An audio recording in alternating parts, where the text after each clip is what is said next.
Bonjour à tous. Donc, Bonjour. on vous voit pas, mais on sait que vous êtes là. Donc, merci beaucoup d'avoir accepté de participer à cette présentation de notre magnifique région. Donc, si vous voulez, on va d'abord commencer par se présenter. Donc, je vous laisse vous présenter, Carole et Maëlys.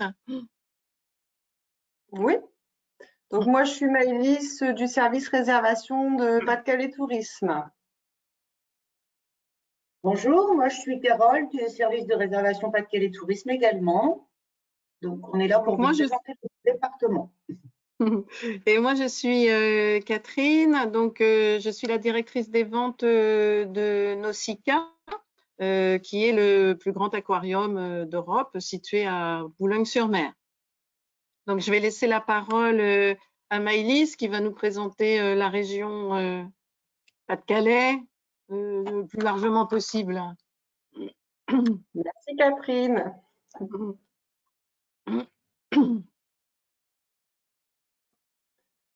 Donc voilà, comme on vient de le dire, il y a Carole et moi-même Maëlys qui font partie du service de réservation de Pas-de-Calais Tourisme. Donc on s'est associé à Nausicaa pour créer des séjours et des journées pour les groupes.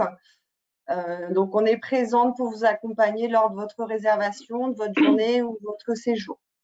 Donc, d'abord, on va passer à la slide suivante avec la carte du département. Donc, c'est un département qui est assez étendu avec Arras en préfecture. On est situé dans la région des Hauts-de-France. On est mitoyen au département du Nord qui est situé au nord, ce qui est logique, et de la Somme qui est au sud. On est à proximité de la Belgique et de la Grande-Bretagne qui est de l'autre côté de la Manche. Arras, c'est à environ 2 heures de Paris et de Bruxelles. Donc, touristiquement, le département est divisé en 3 territoires très différents les uns des autres. Quand on traverse le Pas-de-Calais d'est en ouest, on découvre des paysages totalement différents. On va vous présenter les 3 territoires. Donc, la slide suivante. On va commencer par la côte d'Opale, avec au nord la ville de Calais. Donc, Calais est évidemment connu pour les liaisons transmanche, puisqu'il est facile au départ de Calais d'aller passer une journée en Angleterre, soit en ferry avec une traversée d'environ 1 heure entre Calais et Douvres, soit par le tunnel. L'emblème de la ville, le beffroi, au pied duquel trône un ensemble de sculptures représentant les 6 bourgeois de Calais, une œuvre célèbre de Auguste Rodin. À noter que les beffrois sont caractéristiques des villes du Nord qui sont classées à l'UNESCO. On aura l'occasion d'en voir d'autres dans la suite de la présentation. Si le beffroi est l'emblème historique de la ville, Calais accueille depuis 2020 un nouvel emblème, le dragon de Calais. Il est censé veiller sur la ville et ses habitants. Il fait 10 mètres de haut, 25 mètres de long. Il se couche, se cabre, crache de l'eau et du feu et se déplace à 4 km/h. Il y a une possibilité de faire une balade en front de mer sur le dragon à bord de la plateforme panoramique qui a été aménagée sur son dos. Calais est aussi célèbre pour sa dentelle. On peut encore en voir la fabrication à la Cité de la Dentelle et de la Mode qui est aménagée dans une ancienne usine de dentelle où on voit travailler les tulistes en direct sur les métiers mécaniques. On continue avec la slide suivante. On descend un peu le long de la côte et on arrive sur le grand site des 2 caps, classé grand site de France. Le grand site, c'est évidemment le cap Blanc-Nez qui est le plus majestueux des deux, avec ses grandes falaises de craie blanche. Le deuxième cap, le cap Grinet, où on est au point le plus proche de l'Angleterre, à environ 30 km. On y voit très bien les côtes anglaises et également beaucoup de bateaux, puisque le détroit du Pas-de-Calais est le plus fréquenté du monde. Il y a environ 600 bateaux qui l'empruntent chaque jour. On continue. Voilà. Mais le site des caps ne se limite pas aux données. C'est au total 23 km de côte classés entre Boulogne et Calais. Il y a des villages de pêcheurs où on pratique encore une pêche traditionnelle à bord des flobards. On voit cette embarcation sur la photo du haut. Alors, on pêche essentiellement des crabes, des homards et de la sole. Il y a du patrimoine historique aussi le long de la côte, tel que le fort d'Ambleteuse qu'on voit sur l'autre image de slide, et des stations balnéaires comme Wimereux par exemple. Donc à la slide suivante. Au sud de la côte d'Opale, on a aussi des stations balnéaires comme le Touquet, qui est la station chic de la côte d'Opale, avec des monuments remarquables et de magnifiques villas. Il y a de nombreuses visites thématiques qui sont proposées, en car, à pied ou à vélo, mais aussi il y a une possibilité de faire une visite commentée en petit train touristique. À côté de Le Touquet, il y a Étaples-sur-Mer, qui est la cité des pêcheurs. Donc, même si l'ensablement du port a obligé les pêcheurs à migrer vers le port de Boulogne, Étaples est resté très attaché aux traditions maritimes. On peut découvrir ces traditions à Maréis ou au musée de la Marine. Le port d'Étaples est également le point de départ d'une croisière pour découvrir l'estuaire de la baie de Canche. Ensuite, il y a bien sûr Nausicaa, que Catherine va nous présenter tout à l'heure. Slide suivante. Donc, pour compléter la visite du centre de la mer, il y a Boulogne-sur-Mer, ville d'art et d'histoire avec sa ville fortifiée, des remparts, il y a un château, une basilique qui abrite la crypte la plus vaste de France. Mais Boulogne, c'est surtout le premier port de pêche de France et le premier centre européen de transformation des produits de la mer, avec des entreprises comme Findus qui transforment les poissons surgelés en poissons fumés ou en conserve. Il est possible de faire des visites du port en autocar ou en bateau. Donc, slide suivante. Donc là, c'est un exemple de séjour que l'on a monté en association avec Nausicaa, qui s'appelle L'Homme et la mer. Donc, sur 3 jours, on vous propose de découvrir Saint-Omer et son marais. Je vais vous les présenter juste après, ainsi que la visite d'une usine de fabrication. Donc, soit la brasserie Goudal, soit la cristallerie d'Arc. Ensuite, à Boulogne, vous allez visiter le port, donc en car ou en bateau. Et puis, vous aurez la chance de recevoir un accueil privilégié à Nausicaa, avec un déjeuner sur place, une visite accompagnée à travers un parcours optimisé. Et enfin, vous longerez la côte en autocar pour voir le site des Deux Caps avant un déjeuner à Calais. Donc, il y a aussi la possibilité de prolonger le séjour avec une journée sur le Touquet ou dans la Somme. Slide suivante.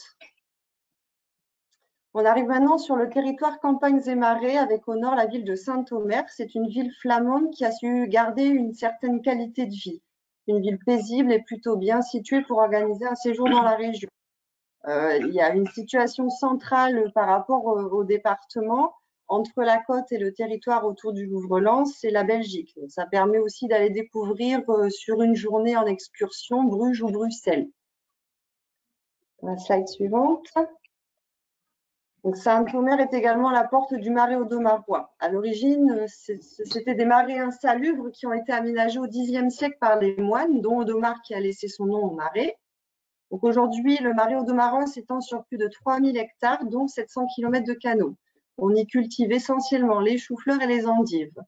Mais il y a aussi le marais sauvage et touristique qu'on peut découvrir à pied ou en bateau. Plusieurs sociétés proposent des croisières commentées sur des embarcations classiques ou plus pittoresques à bord des back-off, qui sont les embarcations typiques du marais qui servaient autrefois aux maraîchers. Donc, la slide suivante. À proximité du Touquet, on a la jolie petite ville de Montreuil-sur-Mer où a séjourné Victor Hugo et où il a situé une partie du roman Les Misérables. On peut d'ailleurs faire une visite de la ville sur cette thématique. Et plus à l'est, le pays des 7 vallées, surnommé le Jardin du Pas-de-Calais. On y trouve l'essentiel des parcs et jardins, des petits châteaux et aussi un grand nombre de producteurs et d'artisans, mais aussi des sites touristiques intéressants, notamment le donjon de Bourg et le musée d'Azincourt. Donc ensuite, on arrive maintenant à la présentation du dernier territoire qu'on appelle autour du Louvre-Lens, avec la ville d'Arras, qui est le chef-lieu du Pas-de-Calais. C'est une ville au patrimoine exceptionnel avec un hôtel de ville et un beffroi majestueux et 2 places qui servent d'écrin à cet ensemble. Donc, il y a la Grande Place et la place des Héros. C'est un magnifique alignement de façades toutes différentes mais qui forment une belle harmonie.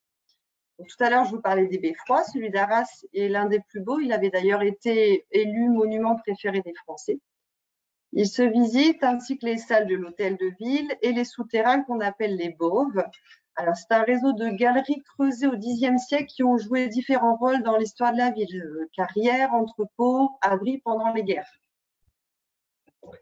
Donc ensuite, il y a d'autres villes qui présentent également une architecture intéressante, comme Béthune, dont on voit une photo de la Grande Place en haut. Il y a Lens et son fameux musée du Louvre-Lens, aménagé sur une ancienne friche minière. Donc, dans la Galerie du Temps, il y a plus de 200 œuvres sorties du Louvre et qui sont exposées de façon chronologique de l'Antiquité au temps moderne. Ensuite, donc l'âme de ce territoire, c'est la mine. Son passé et son présent aussi, d'ailleurs, avec les nombreuses actions de reconversion du patrimoine minier.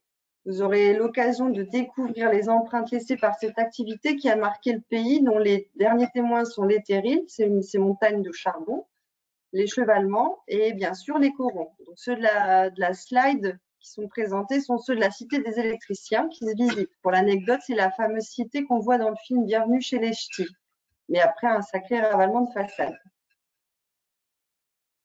Ensuite, donc l'Artois a été très fortement marqué par la Première Guerre mondiale et les sites de mémoire sont très nombreux sur ce territoire. Parmi les plus connus et les plus visités, il y a le Mémorial canadien de Vimy et Notre-Dame de Lorette, qui est la plus grande nécropole de France et qui abrite depuis 2014 un monument insolite, l'anneau de la mémoire. Alors, on le voit sur l'image, il est un porte-à-faux au-dessus du vide, c'est pour symboliser la fragilité de la paix. Donc, il y a près de 600 000 noms qui sont classés par ordre alphabétique, qui sont inscrits sur l'anneau. Ensuite, donc, comme vous avez pu le constater, le Pas-de-Calais est riche de sites à visiter. Et encore, on ne vous a pas tout montré, forcément. Mais ce n'est pas notre seul atout. C'est aussi un département où il fait bon pratiquer des activités de pleine nature, donc entre autres de la randonnée pédestre ou cyclotouristique, des sports originaux comme le char à voile ou le longe-côte. D'ailleurs, ça a été inventé sur la côte d'Opale, le longe-côte. Ensuite, donc voilà, je vous ai présenté les sites majeurs du département. On a bien sûr forcément plein d'autres choses à vous faire découvrir. Donc, je vous remercie beaucoup de m'avoir écouté. On pourra répondre tout à l'heure à vos questions, mais avant, on va donner la parole à Catherine. Merci Maëlys pour cette présentation. Donc, on peut continuer sur la présentation de Nausicaa, qui est depuis 2018 le plus grand aquarium d'Europe, parce qu'on a construit du coup ce qu'on appelle le grand bassin, qui fait 20 mètres de large sur 5 mètres de haut, 40 tonnes. Alors ça, c'est pour les prouesses techniques. Mais du coup, à l'intérieur, il y a vraiment de nombreuses espèces, des requins, des raies, et en particulier notre raie manta géante qui fait 4 mètres de large, en fait. Donc, c'est vraiment majestueux. Quand on est face à cette grande baie, on a vraiment l'impression d'être au fond de l'océan. Donc, ça, c'est pour expliquer la mention le plus grand aquarium d'Europe.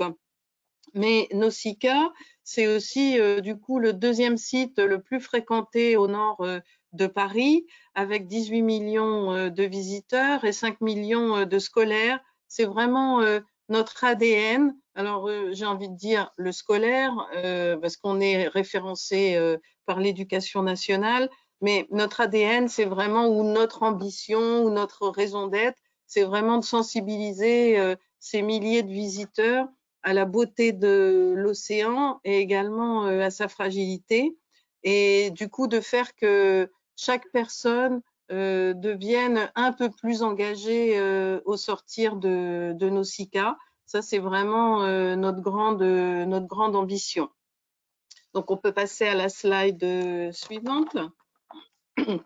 Donc, ça, c'est le plan de Nausicaa. Donc, comme je vous le disais, vous voyez tout ce qui est en bas, il y a marqué Voyage en haute mer. C'est là c'est la dernière exposition qui a été créée en 2018 avec ce fameux grand bassin dont je vous parlais. Donc, Voyage en haute mer, en fait, c'est là où il y a cette grande baie. C'est une exposition qui, on va dire, qui prête à l'émerveillement parce qu'il y a partout des points de vue qui sont fantastiques. Et il faut savoir que cette exposition représente un écosystème qui est au large de Colombie, c'est le rocher de Malpelo. Mais j'y reviendrai tout à l'heure. Je vais rester sur le schéma. Et vous avez donc une autre exposition qui s'appelle Des rivages et des hommes. Et là, en fait, on fait un tour du monde de toutes les îles et on voit tous les écosystèmes et tout ce que la mer peut apporter aux hommes et comment les hommes sur ces îles font en sorte de protéger également leur île qui est très fragile évidemment. Et il y a une troisième exposition donc qui est née un petit peu pendant le Covid, c'était l'été dernier. C'est l'exposition qui s'appelle Dans l'œil du climat. Et donc là, on va mesurer l'impact du réchauffement de la planète avec la montée des eaux, l'érosion des sols. On va traverser un appartement qui montre comment on s'adapte justement pour réduire cet impact négatif. Et puis, il y a une exposition, en fait, on se croirait un petit peu au Futuroscope, si j'ose prendre cette comparaison. C'est une exposition immersive avec un film en 360 degrés qui nous montre justement toutes les dégradations du climat et on est vraiment plongé au cœur, on a l'impression d'y être en fait. C'est vraiment très immersif. Voilà, on peut passer à la slide suivante. Donc, c'est ce que je vous disais tout à l'heure. L'exposition en haute mer est une reproduction de cette île ou ce rocher, je ne sais pas trop comment l'appeler. Donc, c'est au large de la Colombie. Donc, il n'y a pas du tout de pollution. Il y a des fonds qui vont jusqu'à 4000 mètres. Et du coup, on a des courants qui sont divers et variés, qui font qu'il y a une biodiversité extrêmement développée et remarquable. Et on a essayé de reproduire cette biodiversité au sein de nos aquariums. Il faut savoir que ce rocher est déclaré patrimoine naturel de l'humanité par l'UNESCO. Donc, c'est une zone vraiment extrêmement protégée. C'est un spot de plongée qui est réputé dans le monde. Par contre, c'est d'un certain niveau. Tout le monde ne peut pas plonger à cet endroit. Et du coup, la protectrice de ce rocher est devenue notre marraine, c'est Sandra Bessudo. Donc, on peut passer à la slide suivante. Du coup, comme c'est une reproduction de ce rocher, dans les aquariums, vous verrez des cavités rocheuses, des grottes, etc. On a vraiment l'impression de plonger autour de ce rocher. Donc, Nausicaa, on a coutume de dire que c'est bien plus qu'un aquarium. C'est le Centre national de la mer. Justement par rapport à cette ambition que je citais tout à l'heure, c'est-à-dire qu'on est là vraiment pour sensibiliser sur la fragilité des océans. On a 70 aquariums et 58 000 animaux. On est une petite entreprise, on a seulement 220 salariés et sur ces 220 salariés, on a quand même 40 soigneurs et des médiateurs scientifiques qui partagent donc leur passion avec leur public. Alors ici, on a mis 4h30 d'immersion au cœur de l'océan et de ses enjeux. Ces 4h30, c'est vraiment maximum. Et c'est ce que disait Maëlys tout à l'heure. On sait très bien que si vous faites un circuit, 4h30, ça peut être beaucoup, en fait, parce que ça mange toute la journée. Donc, c'est pour cette raison qu'on a fait un circuit accompagné. De cette manière, on n'augmente pas les coûts parce que c'est pas un vrai guide, c'est une personne qui va vous guider au point stratégique pour ne rien manquer de la visite et faire en sorte que la visite dure grosso modo 2 heures. C'est ça ce qu'on s'était dit, Maëlys? Alors, 2 heures d'accompagner. Après, c'est vrai que nous, en général, quand on prévoit sur une journée comme ça, on compte plutôt 3 heures dans nos ICA. Une demi-journée, c'est bien parce que ça permet d'avoir un temps libre, de repartir, revoir si on n'a pas vu certaines choses. Mais en accompagnement, on prévoit 2 heures d'accompagnement pour pouvoir effectivement guider plus facilement le groupe. Et faire en sorte qu'on ne soit pas en station debout pendant 4 heures, parce que c'est vrai que pour les seniors, ça peut être pénalisant. Et du coup, d'être accompagné, ben, on est sûr de rien rater parce qu'il y a des spectacles. Alors, des spectacles, on n'aime pas trop dire ça. C'est plutôt des trainings avec les lions de mer. On peut voir le nourrissage de la raie manta également. Donc, il y a des points de ralliement à ne pas manquer. Donc, grâce à cette visite accompagnée, on peut bénéficier de tous ces points chauds, si j'ose dire. On peut passer à la slide suivante. Bon, bah là, rien de particulier. Je pense que j'ai déjà tout dit. On peut passer à la slide suivante. Donc là, les lions de mer, bah, comme je vous disais tout à l'heure, le training des lions de mer, pour vous en parler plus précisément, parce qu'on fait très attention ici au bien-être animal. Donc c'est pour ça qu'on ne parle pas de spectacle, mais de training. Et en fait, ce qu'on fait, c'est qu'on a du training qui va nous aider à les soigner lorsqu'ils sont malades. Donc on les fait aller sur le dos pour faire une échographie, on les fait ouvrir la bouche pour leur laver les dents, etc. Mais c'est plutôt sympa à voir. On peut passer à la slide suivante. Ben, on a aussi du coup un espace manchot qui est très sympathique. On intervient aussi pour la protection des manchots en Afrique du Sud. Et on a plus d'une vingtaine de manchots qui sont nés à Nausicaa. Ça, c'est un bon signe, comme quoi vraiment les animaux sont bien traités au sein de Nausicaa. On peut passer à la slide suivante. Alors ça c'est une photo qui reprend le spectacle immersif dont je vous parlais tout à l'heure sur le changement climatique. Ben, quand on sort de là, après, on est vraiment très impacté par ce qu'on voit.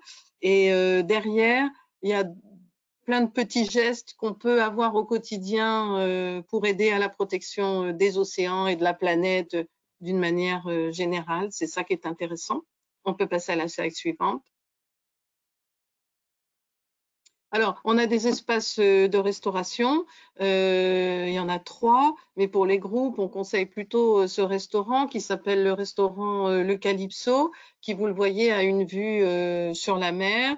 On travaille avec des produits locaux. On est aussi, bien entendu, notre vocation se traduit aussi par des gestes à l'intérieur de Nausicaa.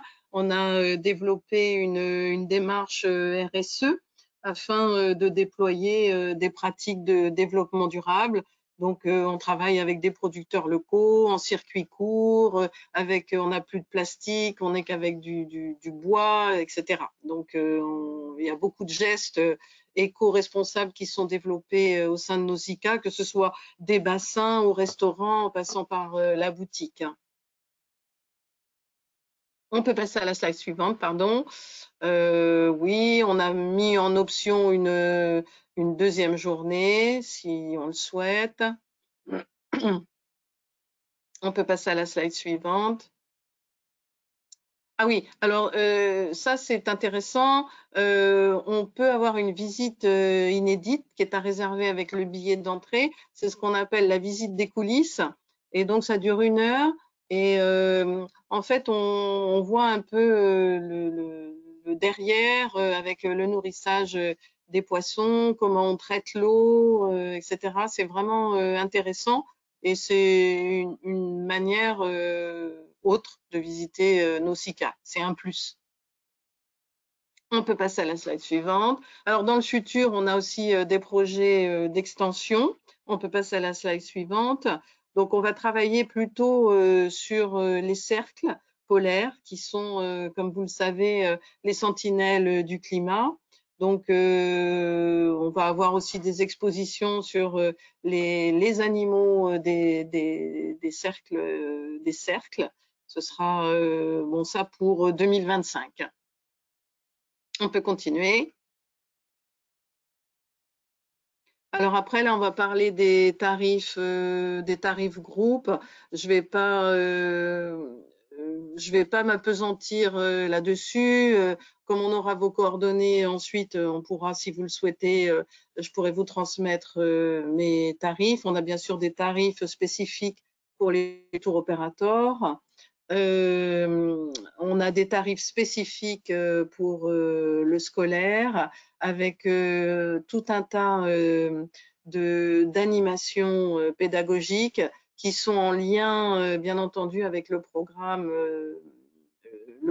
de l'éducation nationale, puisque nous avons des professeurs sur place qui interviennent pour nous aider à construire nos animations.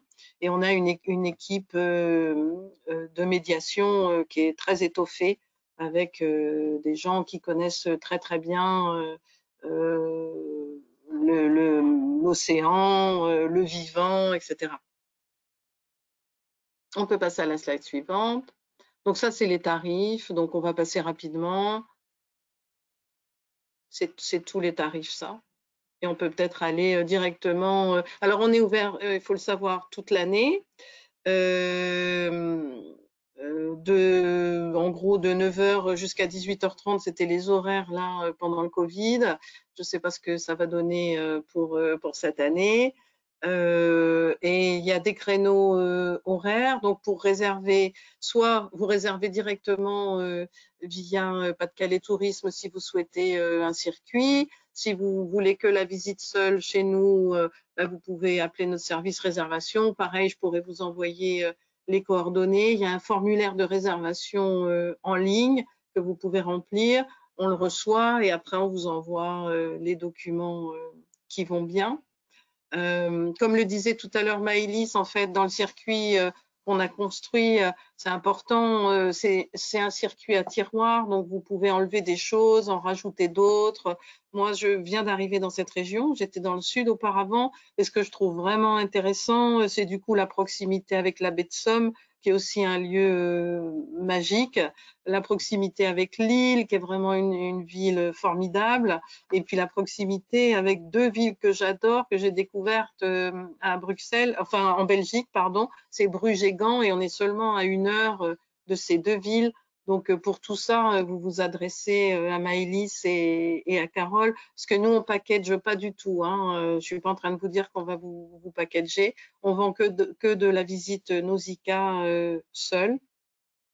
Ben voilà, je crois que j'ai fait le tour de la question. Qu'est-ce qu'il nous reste? Ben oui, on peut regarder une vidéo en fait. On a fêté nos 30 ans l'année dernière, donc ça va vous donner un petit aperçu du centre. Vous allez voir quelques aquariums. Ça va vous donner un meilleur aperçu que des paroles.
Et voilà, je pense qu'on a fait le petit tour d'horizon. Je ne sais pas si du coup on y a un petit temps de questions-réponses.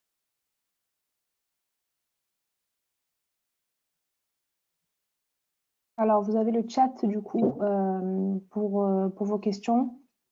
Moi, je vois des remerciements défiler pour l'instant. Merci pour cette présentation.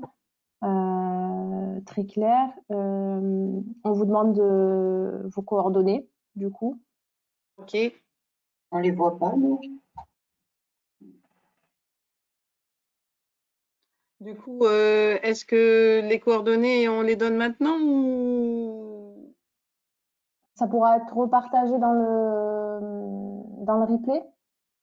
Oui, bien sûr. Voilà, chaque participant recevra le replay.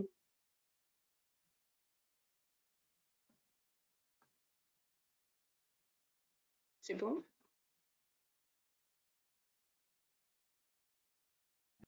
Alors, pas de questions, mais des remerciements. Voilà, merci à Bon, bah, vous super. pour cette belle présentation. Super. Merci à vous tous. Alors, du coup,